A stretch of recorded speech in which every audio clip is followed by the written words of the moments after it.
we sort of agreed that in Belize, one of the sites that we'd be working at is at Laughing Bird Caye National Park. And so I thought I would go ahead and just present some information on what we have going on here so far. And then Tiara comes in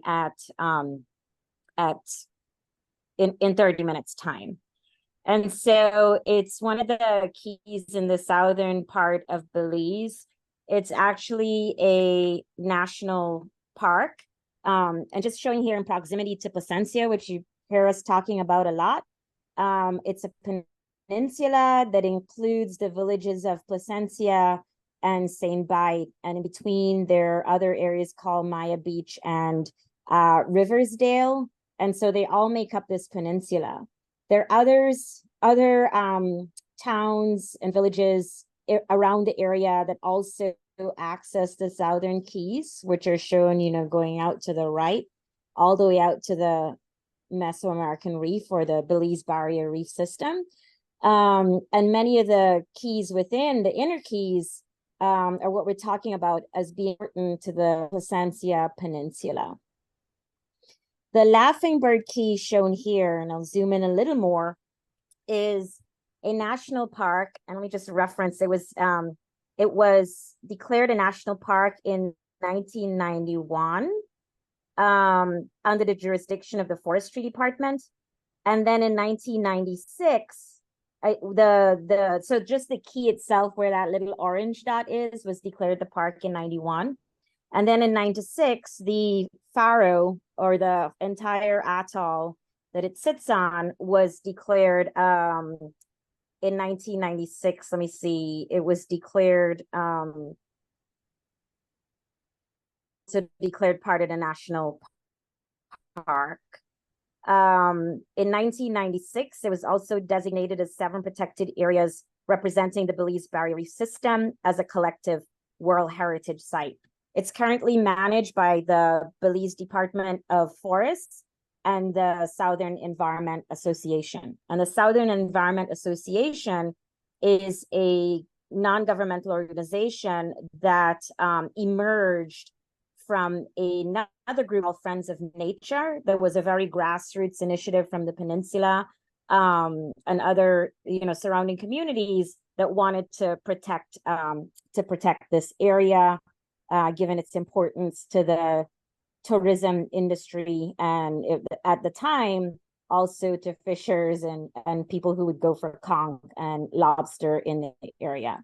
So I'm going to start off by sharing an activity that some of us on the COPE team were able to do last Friday.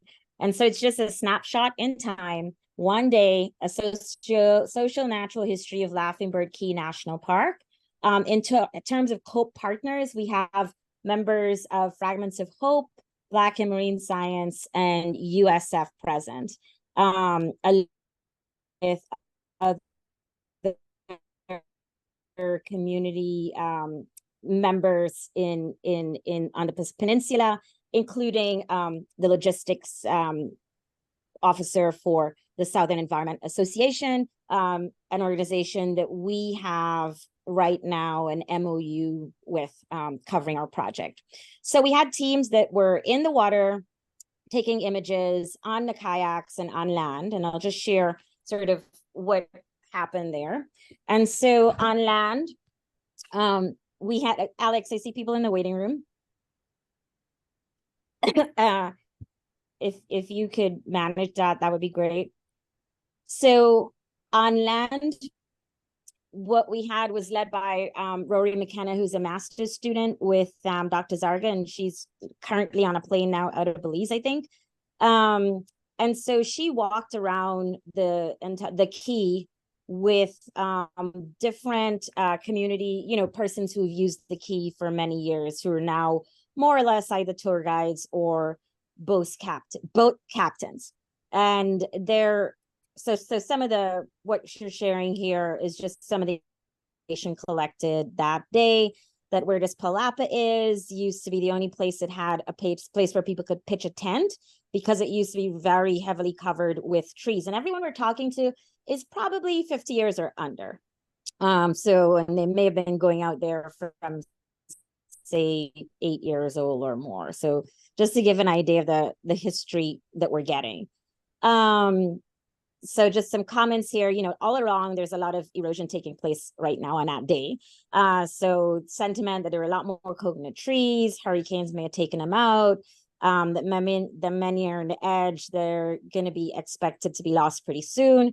The Caye had split twice before, once following Hurricane Mitch, which was closer to a bird reserve. And I'll show a map of the Caye in a second so that you get a better understanding of that landscape when we say a bird reserve or sanctuary versus the rest. And then there's a new split that just started this summer, or just started last year, that we'll point out with an aerial image. There are parts now where, people are saying they've lost about 20 feet on both sides, and that what is now this rubble that you're seeing used to have a lot of sand, and that there was a lot of littoral forest in many places. What they found on this case was littoral forest in the southern part with sea purslane, fisherman's tobacco, and just a few of some of the other vines that persons talked about as being really important. So there was lots of discussion on the littoral forest, which is, as you all know, we've been hearing, in particular from Lisa and others, about a way for COPE to sort of address the littoral forest and try to bring them back as part of our project. And then the north side, which is this part behind Mariko here, you're looking at what is a bird reserve or sanctuary. So there are some mangroves there that had been there for a while, and there has been some restoration effort also. And just in general, the seagrasses around the Caye have been dying of late. The mangroves, there'd been some restoration initiatives on the in the seaside with the mangroves planted in PVC pipes, and I think, as Lisa said before, those did not survive, particularly after storms when logs come in and break up the pipes. David Hilme and C and WWF had done another initiative on planting, I think, about 600 mangrove seedlings. You see Mariko and Louis, their feet have some that are still there. And those seem to be surviving. There's, of course, a lot of trash that just keeps coming in on a daily basis here also. And so David Hilme would be someone in Belize who's been doing quite a bit on mangrove restoration, probably some of the largest projects to date. And he lives closer to the City River area, which is probably just like an hour's drive. He couldn't accompany us on this trip, even though he was, the intention was for him to go. And then in this image, we're just talking about, that you're seeing turtle tracks, and as the sand also vanishes, well, not the sand here, the turtles are trying to find suitable nesting grounds. This becomes important as more places try to harden their shoreline, and they're doing it with more or less with rocks and in some cases cement. So C as a national park is just really sort of wary of infrastructures that they will be putting in or allowed to put in the event that they do an intervention to save the Caye. And then we had a team that kayaked the Caye. And again, it was led by a community member. This was Mariko. So Mariko was also part of the team that went on the mangrove side of the island after she finished kayaking. Been visiting the Caye since childhood and has been an early member of Fragments of Hope. At this site, there's first site for coral restoration in Belize, and Mariko was part of that early team that outplanted many of the sites here up until 2018. So the kayak team sort of went around and took images all around the Caye. And Lyndon, I think Lyndon is at the Caye right now with Lisa and Art Gleason. And so not only just taking pictures, but also discussing sort of similarly the discussion that went on land. So these are just some slides that Lyndon put together for me. And so on this image here, the top of the page is where the bird sanctuary is, and then the structures on the bottom are sort of more where the tourists land and the last structure on the bottom is where the toilet is. So just oh, here's a better image of it. Key takeaways, this is from Linden, are that the Caye used to be entirely littoral forest in the 80s, heavily modified with some habitat restoration on the bird reserve side for mangroves. Significant erosion in the south. A lot of it has happened in the last year. And there's a new break in the Caye that, is just cause for lots of discussion on interventions. And then we had a team that swam around the Caye, and we collected GPS coordinates and photos, and we tried to do it every 10 kicks. So we have Tiara from BIMS here and Amir from Fragments of Hope. The height difference is probably like 2 or 3 feet. So in the morning on one side, it was Tiara's 10 kicks, and in the afternoon, Amir's 10 kicks. So we have a lot more pictures in the morning side on what's going on, and as you go around. Again, so Amir was leading us along here, and he has been doing restoration here for a few years with Fragments of Hope. And just a snapshot of sort of some of the different, what we did is sort of like what's in the sea and then what's on the land. And we're gonna figuring out sort of how to deal with all this data and how to present it and where to store it, and how to map and add the stories that we're hearing to document as a function of time in the next 4 years as the project progresses, sort of just what people are experiencing at this particular site.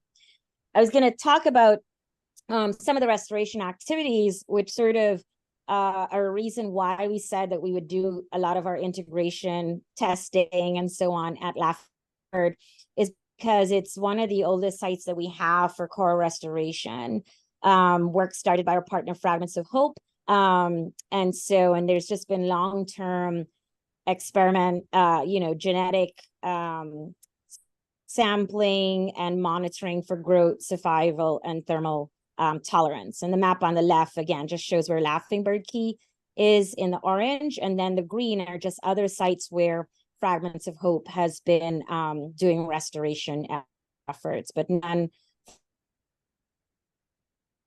for as long as at Laughing Bird. We're about to update these maps. And so Fragments of Hope, and in particular, Lisa Karn, has lots and lots of data on here. And so what we're trying to do is figure out a way to manage that to manage that better. And so, for example, this shows outplanting up to 2018, but there have been some additional sites. So Lisa would have normally, collected all the GPS coordinates and then would have sent them to someone else to try and put the map together. Here, it was sent to Tim Hawthorne for the University of Central Florida, who actually has a program here in Belize, in Hopkins Village, an REU program that just got funded again, where they do a lot of drone mapping to look at coastal issues, including flooding. And so when he came in 2018, I think his students came out to Bird, and they, took a drone image and then put Lisa's points on there. FOH has since, purchased its own drone and takes drone images on a regular basis at its different sites. But what's shown here with the circles, with the different colors, are sort of the different sites where outplanting has happened. And so in 2001, there was a hurricane, Hurricane Iris, that completely mashed this Caye up. And people say, the coral cover after Hurricane Iris was around 6%. In 2006, there were 17 corals that were transplanted. So these, Brian, I think you should, we can mute you. Okay. In 2006, 17 corals, elkhorn, were transplanted from Gladden Split Marine Reserve, from some of the areas out there, because they had broken off during substorm event. and they were just kind of like wedged in areas around Laughing Bird Key. I have to double check with Lisa on the method of attachment. But there are 17. According to her, 3 of those original ones have died, but the 17 have also spread quite a bit. And so in 2009, the first nurseries started at Laughing Bird Key National Park, and those normally are where you bring, you look for staghorn, elkhorn, the corals that they've been doing restoration on, and a few others. Have they survived bleaching in other areas where temperatures would have been hotter, so even further in? And then can you bring them out to the nursery here, grow them, and then the idea outplant? So the first outplants were done in 2010, and these would have been from smaller fragments of coral. And so these slides are just totally something grabbed from Fragments of Hope. And again, speaking on behalf of them, as Lisa's in the field, unless she's on here and we'll jump in. But the strategy is mapping the extant corals during the hottest months in the shallow sites, getting host and symbiont genetics, and then outplanting multiple genets in proximity, and also documenting spawning and the long-term growth, and of course the thermal tolerance of the corals that have come from what we think are much warmer sites out to Laughing Bird. And so in 2010, so there are different methods that they use for the outplanting. In 2010, it was just ropes that were on the nursery that were then placed on in the field, and this is what you have, and this is a method that is still being used. And then we started to do the fragmentation with Dave Vaughn. I think this was 2017 when it started, and have now bypassed doing fragmentation and putting it in the nursery in the sea, and just doing fragmentation and putting directly back onto the reef. And so when we talk about the project, having sites with long comes to mind, and this is sort of, time series information on one of the sites, which is just like, the photograph. What they're doing in the are photo mosaics. And so I think these areas are about 180 meters square. So the image on the right, you can barely see it, but it's Lisa in the water with a camera, with a rig that has 3 cameras, and you swim in a pattern like you swim in like you come down and you turn around. And so the idea is that you want to get a lot of pictures of the same, of that overlap.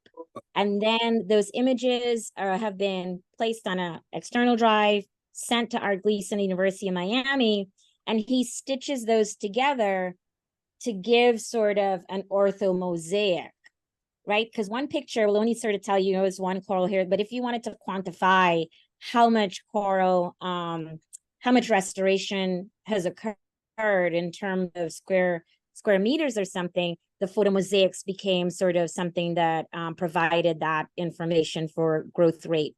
And so just in terms of being able to then look at coral cover from the photomosaics, you can do so over time. So they've been collecting this information from 6 sites around Laughing Bird Key, where they do the 180 square kilometer swim since 2014. And Art is currently here in Belize. This is not going to show, but it's sort of like, okay, you have the, like a 2D mosaic that one can then sort of zoom in and quantify, like, oh, this has this kind of coral, this has this kind of this other kind of coral. But you can also sort of like, get a better 3D image and time series of what your site looks like. So Art is here, and the idea now is to train Belizeans on doing the photo mosaics in terms of being able to purchase the software to run the photo mosaics, so that it doesn't necessarily have to be put on a drive and sent to him. So people are buying the Agisoft software and he's supposed to walk through in the next from the 19th to the 21st, that process. 25 people signed up for the virtual portion, and 14 I think are here who are going to participate, including Lisa, me, and Lyndon, who are sort of, not like real students in the class. But some of the other things that art is getting out from the photo mosaics is things like rugosity. And so I don't have an image of this, but a week and a half ago, we placed some pressure sensors here that would give us also some idea of wave energy. And so sort of selecting on the particular sites that would give indication of, some experimental data in the field, looking at the wave energy reduction due to restored sites. And there's a paper that just came out from Buck Island in the Virgin Islands that looks at this using 3 years of growth of restored coral. And so we hope to be able to add to that literature using the sites around birds. So we're going to be working with art also to sort of also identify, help us identify other sites, and also with Fragments of Hope. When we put the first wave, the sensors out, Lisa already knew sort of where she wanted to prioritize. What we hope to do is sort of, turn it into a bigger experiment with more people doing that selection. Just some, literature that is available on Laughing Bird. So we wrote a chapter in Dave Vaughn's book that I think is mainly focused on Laughing Bird. Several chapters. Okay, so several chapters have stuff on Laughing Bird. Thanks, Les. Yeah. And then there's just other shorter case studies that have been shared in different places on bird. And so I'll stop here. I'll update this slide later with all of the different persons who work for Fragments of Hope, including adding all of our logos. We have about 4 minutes for questions.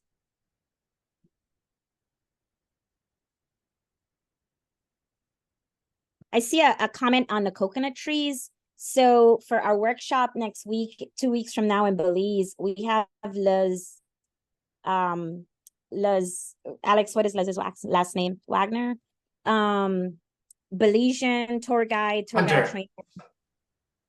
Hunter. Les Hunter. So she's going to do a short presentation on littoral forests. I know she's posted a lot on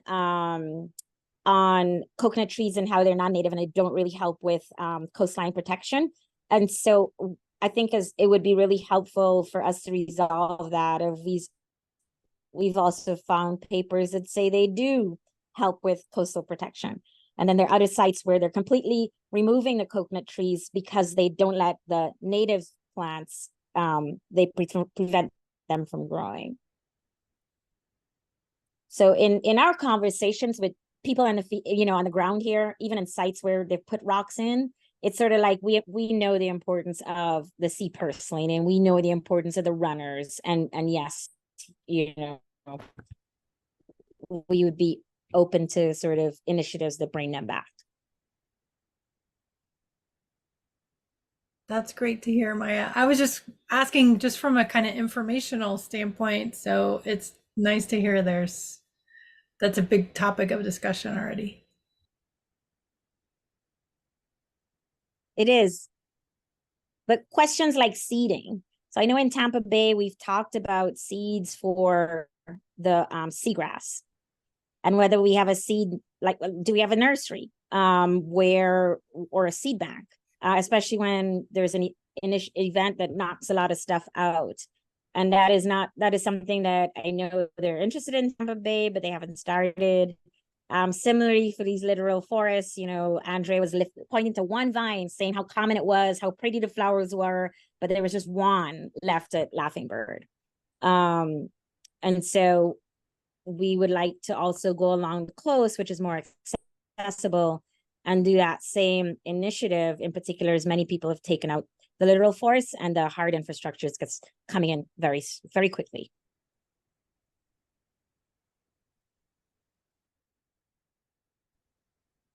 Maya, it's probably complicated, but it would be good if people interested in this could get out to Half Moon Caye, where there's the largest intact Caye-based littoral forest remaining.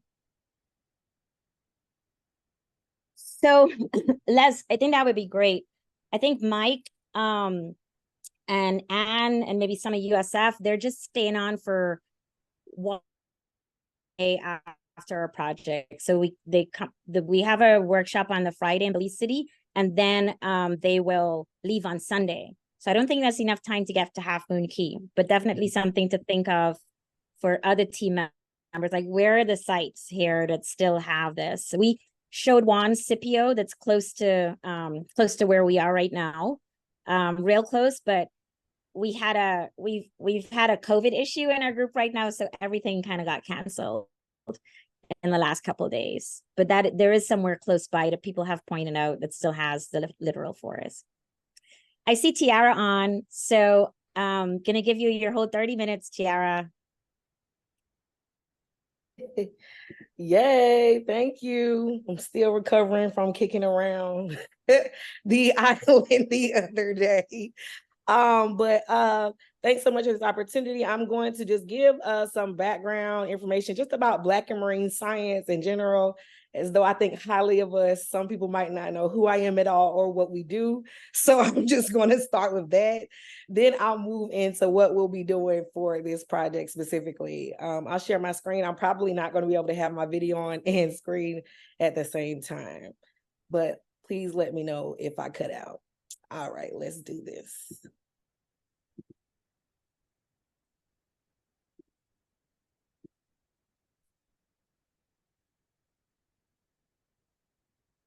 Good.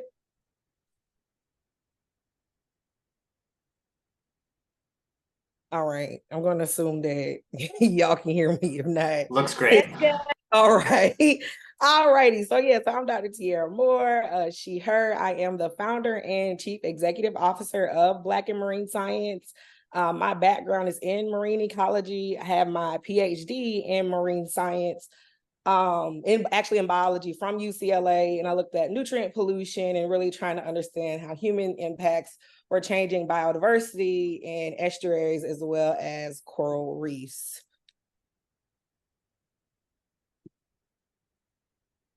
And then so I continue to go ahead and do some postdoc work at the University of Washington and as well as the Nature Conservancy. And so while I love to talk about my science, I have to also talk about my experience. And what I saw in this space is that while I was earning my seat at the table, it wasn't oftentimes a lot of folks that looked like me in scientific conferences, in scientific spaces, and in leadership spaces. And so what that led to was an adverse experience with me just trying to be the great researcher that I wanted to be.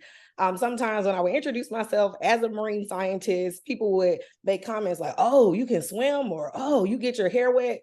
So it really I wasn't welcome. It's only funny when I'm telling it to stand up. But anyway, that can be very off-putting. It's like, oh wow, like you think that I don't belong here. You asked me this question. I have my whole PhD in this space. But why is that the case? Why do people automatically assume that I may not belong in this space or someone that looks like me? And so when we look at the data, this is just pulled from an NSF report. When we look at the NSF people who submit their doctorate survey who are receiving PhDs in the field. And so based on 2020 data, this would show that we had 4 folks who identified as Black or African-American getting their PhD in this space. So while we can say, oh, there's open spaces for everyone, not necessarily everyone has a seat, but also there's not necessarily resources that provides that seat or makes people feel welcome, because here I am with this PhD, but sometimes people can still make me feel as if I don't belong in this space. But at Black and Marine Science, we are changing all of that. We are a 501c3 nonprofit organization that is really aimed to celebrate Black marine scientists, but also spread environmental awareness and the next generation of scientific thought leaders. So we were founded in 2020, and we have had exponential growth since then. And we have really used the strategy of really trying to highlight ocean literacy, community outreach, member development, and innovative research. And so here are just some milestones from the organization. If you haven't been keeping up with us in the streets, like I said, we were founded in 2020. In February 2021, we had our first big program where we launched our BIMS TV YouTube series, where we really just wanted to try to change the face of who people see as scientists, while also increasing ocean literacy. In August, we received our first six-figure grant, and we also partnered for the first time with the University of South Florida, Dr. Maya Trotz, on our first National Science Foundation grant. And we really just fast forwarded since then. We started forming global partnerships. We've received our own NSF grants now. And then in 2024, we'll be launching our BIMS Institute, LLC, with our first set of research coming out of our research institute. So to do all of this, we have a bigger team. I'm excited to announce since August 1st, just a couple of days ago, we now have 6 full-time employees, 1 part-time employee, and then still some contractors that we use to get a lot of our work done. But again, these are all folks who are in this space, outside of this space, but we're in a space where they're thinking, do I want to still be in marine science? And they really wanted to know, how can we do better? How can we dream bigger? And so that's the team that we have created over at BIMS, doing a whole host of things all over. So it's definitely not just me anymore, which is very exciting. But we do a lot more programs and projects now. So what we've identified over these last 3 years, I would say identified the last 3 years just in, I guess, practice by doing this work. But what we've known, I would say, since my whole career, is these challenges faced by Black marine scientists. We see underrepresentation in all aspects of the field. We don't really learn about this being a career at the K through 12, and then we don't see folks at the professorate level and government jobs and things. There are things like biases and discriminations. I told y'all about an experience I have just by me introducing myself. It's an immediate bias. Oh, you don't belong, you can't swim. That's something that can immediately set someone off and have a stressful situation that some people, can laugh at because it's funny, but imagine having to say that every day. Imagine someone questioning you every day, like, yo, you can't swim, you can't, that it gets to be a lot. Limited networking opportunities. We see things that we don't have access to these networking opportunities because there aren't a lot of mentors in this space that look like us. And then the mentors that do look like us are at capacity, over capacity, because everyone is tapping in on them. Next will be access to resources. There's a lot of things that we've been talking about with this grant, is like, how do we get those money and resources to the communities and the people and the projects that need it the most?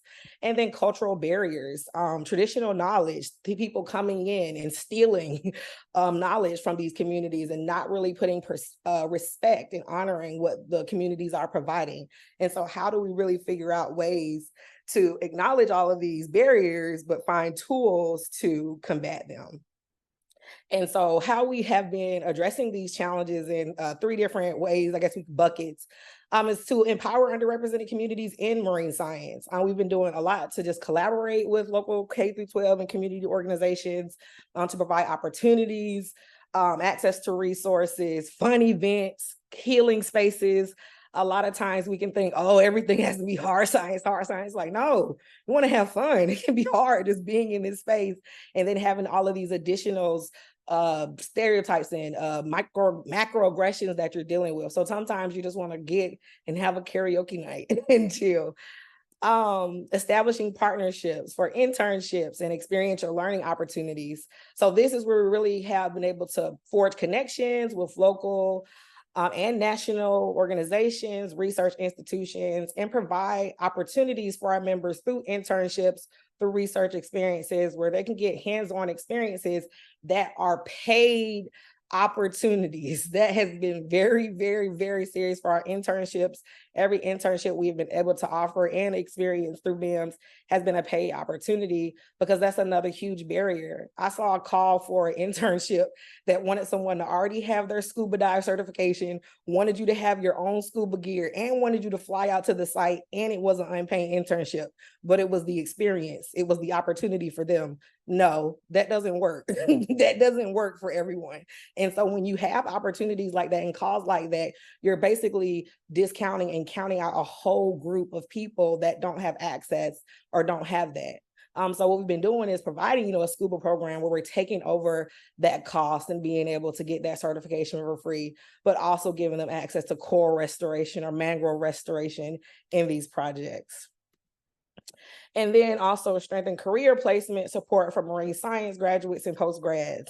This has been something that's been really important, like us offering various workforce development and professional development workshops, seminars, then also our placement opportunities. So jobs will reach out to us looking to diversify their workforce. And that generally means that they are predominantly white-led, don't have a lot of folks of color on their staff, and they want to hire someone. And so we really take the time to look at the organization, ask them for their salary, ask them for their succession plans for their staff, and how they're going to keep it safe, because we really don't want to perpetuate putting jobs on our job board and then people are going to have bad experiences. So we really do take it serious when people are reaching out, say, oh, can you post this? Oh, can you post this? Well, yeah, we could, but are y'all going to treat people good when they get there? Like, that's what we really want to know.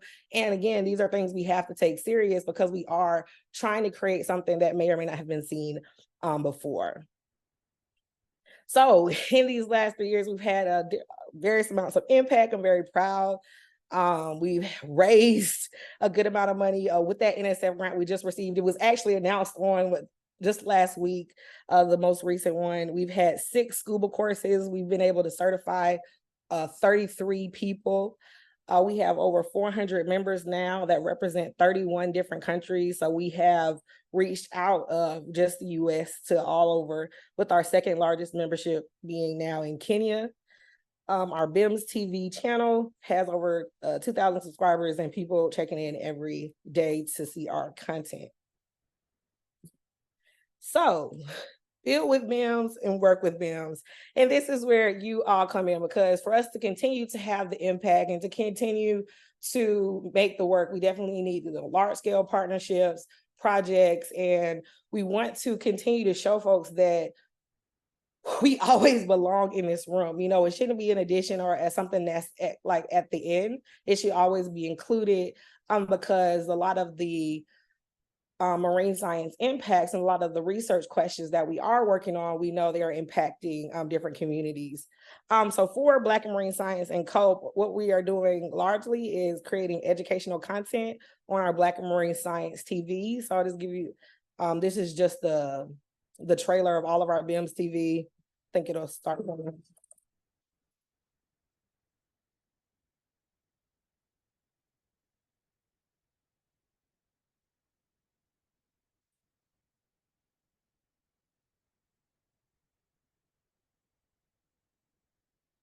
Yeah, we're not hearing the sound. I mean, it's just the background. There's no word. Yeah, Okay. it's just like a little floaty sound. But that was just to show you what the BIMS TV looks like, and that is our YouTube channel. And so you can see on the screen, we have various content creators from our membership, and we also have ASL, American Sign Language, added to all of our content videos. Les, I see your hand. Yeah, thank you, Tiara.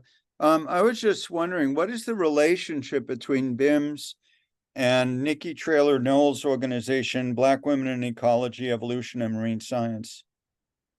Yeah, so I mean, we're 2 different nonprofit organizations, but we do have various overlap and we work together. I actually used to be on the board of directors for BWEEMS at the very beginning. We started around the same time, and then I had to transition out to focus on BIMS. Are the missions different and complementary? Yeah, definitely. So I would say different, complementary as Black women in ecology, evolution, and marine science. So there is a focus largely and specific on creating healing and professional workforce development spaces for Black women. And then it's a larger scope for, that ecology and evolution. So they do have some land scientists as well, and some terrestrial scientists as well in the organization. But like I said, we do partner, and we do, a lot of our BIMS members are also BWEAMS members. Thanks. So yeah, so that was just a clip of what our BIMS TV trailers look like, just to give you an overview. But we have various topics on different things, just again, to try to create increase ocean literacy, but making it more accessible. So these BIMS bites are 5 to 8 minutes. And then we either, get a different content creator to talk about different topics, and then we add that American Sign Language to each of them, and then edit the video. And so for this particular project, we have been, contracted to create 12 BIMS bites. And then with the focus on corals and mangroves at each site, and this is just my suggestion, I'm open to suggestions. We will have a full rollout once we start creating the topics and the episodes, so we can see what do we actually want to put out there, what is the content that's going to be the most important to help people understand the project that we're doing, going to the different areas that we've identified, and then focusing on different local research projects or whatever we feel needs to be broken down to just be able to make our project more robust and reach more people. And then also is 5 BIMS Dives. BIMS Dives are a longer series. It's like a 60-minute Q&A. And so this would highlight teams on the ground. So imagine you have someone who's leading, working on the project, who we really want to just sit down and talk to. And that allows our BIMS community and network to really just have a better understanding of what actually is going on, and talk one-on-one with more leaders in the field. So this is a great opportunity for the team and also for the membership. And then also on this project, we've been consulting on broadening participation with the group, to just making sure that we have that as a highlight in all of the groups and all of the research thrusts. And then something else that I'll move into is what we would like to do, I guess, as next steps. Maya, and I don't know if you want me to introduce this now, or if you want to, I don't know if we've talked about this. Go ahead.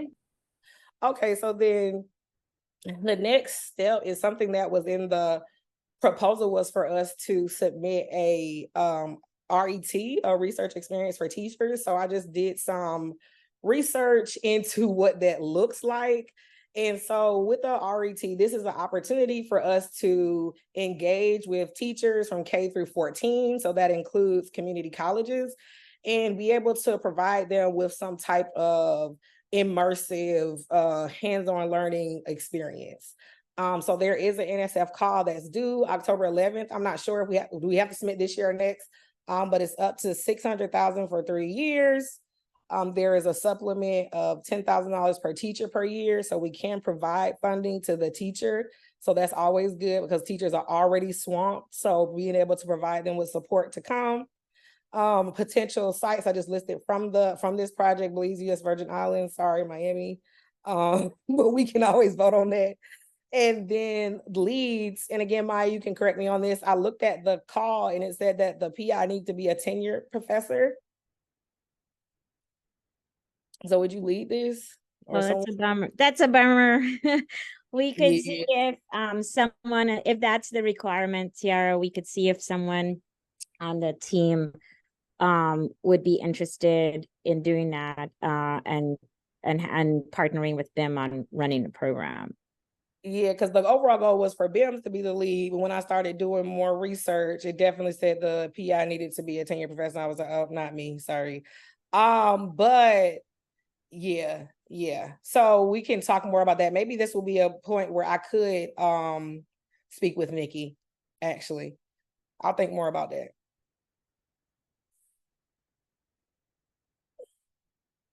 Yeah, Nikki could be an option here. But yeah, so that's something, a point there. And then this is open for discussion for everyone. This is something that we're talking about doing. This was something we put in the proposal as an additional thing that we would propose to do for the project. And then as we decide to do it, I just had some general ideas for the curriculum, because again, the overall goal is to just provide this experience for these teachers, but also to give them something to take back. And so the goal for us and what we've seen in our BIMS surveys is that for K through 14 is that there isn't a focus on marine science just in general, just one-on-one. So I know for myself, I didn't understand marine science was a career until I was already an undergrad and I was just taking other electives. So where is that focus on just having it in more underserved communities as a part of the curriculum, so we could potentially offer something that with them having hands-on research experiences with our project. And then also I thought it would be interesting if we did the BIM swims course, which is something we recently launched at Black Marine Science, which is just basic swim lessons, because that's something else that has been listed as a concern, is that a lot of may or may have access to swim, so they feel comfortable telling students this as a career. You can imagine, like, your mom. So that could be an interesting addition to the curriculum. Y'all have any thoughts about that? I did want to have it open for discussion. My lab here, so I can leave this slide here. I just have 2 more slides, but they're just simply about Black and Marine Science. So if y'all want to have a more of a discussion here about this or about the BIMS TV, we can, because my last 2 slides are about just announcements from BIMS. Go ahead, Ethan. Thanks, Tiara. In terms of the BIMS bites and BIMS dives, what should the other research thrusts kind of have in the back of their head in terms of helping out with that? Like, what kinds of things we get you that are useful? So for the big topic ideas, that would be the first thing, is like, what's something that you're working on or you're doing that you would want to explain? So I say, like, the basic ones, okay, corals, like a BIMS bite about what are corals, specifically for Belize, or specifically for St. Thomas, or specifically for, the different sites that we're working in. But if we're doing GIS mapping, maybe that would be something, a BIMS bite on GIS or LiDAR, or whatever the other tools and things that y'all are using that, we could just break down so people have an understanding of all of the things that we're working on, and see it in real time in our project. So like these bites of the larger science. And so what I'll do is that I'll just basically put together a spreadsheet, and it'll just have, like, you can literally just put ideas in, and then we'll organize it and then come up with the 12 episodes. And we do want to have it for each site. So we plan to, go to Virgin Islands, go to Belize, go to Miami, and film these and make it, look really good. Kristen. Hey there. I was just going to mention, I put a note in the chat too, but you do end up doing the RET sites here. We have a marine debris curriculum that we co-created with like 50 US educators, and we did it over a series of workshops and other sorts of things. That's already online, but that would be a resource for here. And that's also being promoted with, we've done a couple of teacher training workshops with folks here. We did a couple last year on St. Thomas and St. Croix. And there's kits that support the activities that are in that lesson, and it's housed by the VI Department of Education as well as VI EPSCoR. And then we also have a new place-based mangrove curriculum that was co-developed with one educator at Charlotte Amalia High School for the Mangroves in the Classroom project that we've been doing. And we hope to vet that with more educators this year as that program expands across the St. Thomas St. John School District and then to St. Croix in the following year. So those resources are available too. Oh, that's great. Yeah, I'll definitely follow up. Liz. Thanks, Tiara. I think the focus on K through 14 is economically smart and efficient, but I'm also wondering if it's a crazy idea to try to go after major donors for scholarships for higher education for Black students, particularly getting more grad students on this project. Oh, well, that's a whole different grant, Liz. I know. Oh yeah, that's a whole different strategy at BIMS for sure. And so I think that's one of our strategies that we're focused on, like trying to just get more money in the door in general for general operations. I'm finding to love the word general operations and not project specific, because you can do more. You can, you can earmark it for the things that you want to do and really get down and dirty into the projects versus, having a specific grant that you have these different things. So yeah, that's just the overall strategy for the organization. But yeah, however we can do that for sure.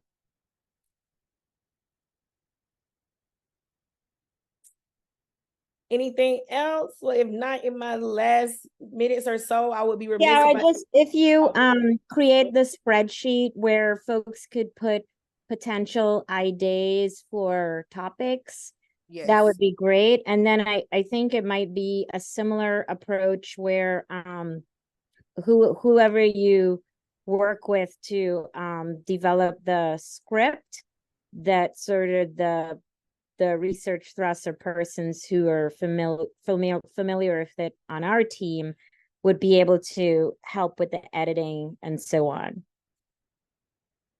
So it could more hands-on process for the COPE team members in guiding sort of what gets what's in the script. And so I think getting the ideas down and figuring out the 12 topics and then a way forward would be great. Yes, that will be the next move. Okay. And then to Les's, I'm not sure. You have less than a month if you're interested in the NRT, which funds graduate fellowships. And this would be a perfect theme. Yeah. You have 3 weeks. 3 weeks is a bit short. Ooh, buddy. Yeah, okay. And then Maya, we have to submit for this year.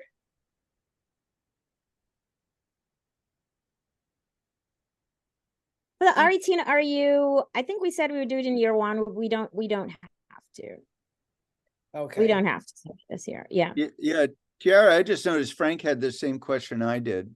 So if there's some way we could join forces to push that end of it, I'd be interested in helping.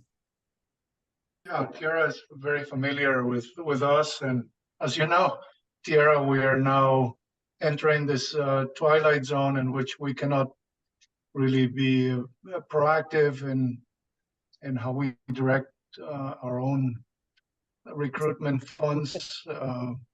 Frank, you mean you're in Florida? Well, you will maybe soon be too. Who knows? Yeah. But I mean, organizations like yours can play a very important role in doing that kind of work, and we can help on our side. Yes, that's the goal. We got a team going to Ghana right now, actually. All right. Okay. So yeah, thanks so much for this feedback, y'all. I'll definitely get on the BIMS bites, just getting that organized. And then we'll go from there. And then yeah, just last but not least, just an update from BIMS. Like I said, I would be remiss if I didn't share our Black and Marine Science Week. This was how our organization was founded in 2020. We had just a week on social media where people are just tweeting like, hey, I'm Black and I'm here and I work in this lab. And it was just an amazing experience. And we have really grown that week to be more about workshops and panels and keynotes. And this year, I'm excited to announce that it will be in person for the first time in Norfolk, Virginia. So it's going to be November 26th through December 2nd. It's a whole week of events. We're going to have sponsorship opportunities, booth exhibit opportunities as well. So I'll share that out and y'all can share it with your respective organizations, because we always like the support of our allies and the encouragement of our allies as well, as we are having this amazing week. And that is it. Thank y'all so much. I think you can scan that barcode and find all our info, but I know y'all are all following Black and Marine Science. Let me know if you have any questions.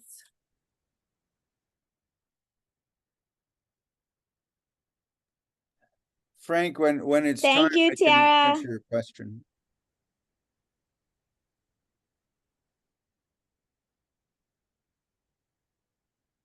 Yeah, maybe Maya and Kristen also, how is the situation in the Virgin Islands?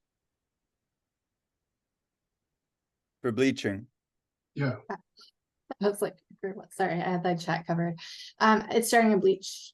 So there's lots of folks that are out trying to figure out what's going on. Frank, the bleaching in Belize ranges from negligible to extremely severe.